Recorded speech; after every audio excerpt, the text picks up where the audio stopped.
we have our amplifier fully plugged in. It's got this black plug to your factory harness, fully seated, that's super tight. We've got these two white plugs fully seated into the amplifier. The locking tabs are locked into place, and we are ready to set the tune on your amp. The way to do this is we've powered on the vehicle. You can either put this into accessory power mode, or you can actually start the car if you're in a well-ventilated area. And then we want to wait a couple minutes, just let it initialize, go get a drink, call your buddy, whatever you need to do, and then we are ready to set the tune. So by default, the amp will come with the standard tune loaded.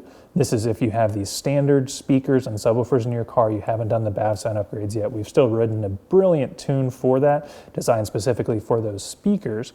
And if that's the case, you are ready to install this. The status LED is green, which means that tune is loaded.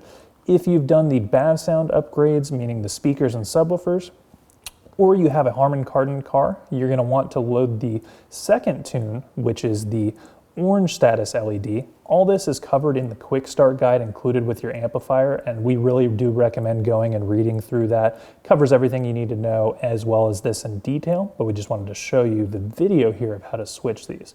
So let's say this vehicle has the full BAVSOUND upgrade equipped, so we need to switch from the standard tune, which is indicated by this green status LED, to the BAVSOUND tune.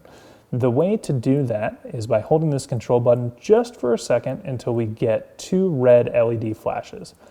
At this point, the amp is going to be loading the alternate tune. It takes a couple seconds more, and then you can see it has switched to this orange LED, which means the BAVSOUND tune has been loaded.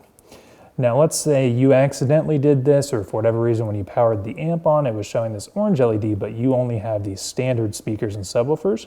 You'll want to go ahead and swap. Again, same process. You just hold the control button down until you get two red flashes, release it, wait a few seconds, and it will load the other tune, in this case the standard one. And then the way to tell what tune is loaded is if you just do nothing for about 10 seconds and wait, whatever color that LED is indicates which tune you have. Again, the best chart to reference which tune you need, whether you have the full BAVSOUND upgrades, Harman Kardon standard, or a mix in between. We have everything covered in that quick start guide that was included with the amplifier. And if for some reason you're still not sure after that, feel free to give us a call or shoot us an email. Now with this set, this vehicle actually currently has the standard speakers and subwoofers, so we're going to leave that status LED to green. We are ready to bolt the amplifier into place and get up and rocking.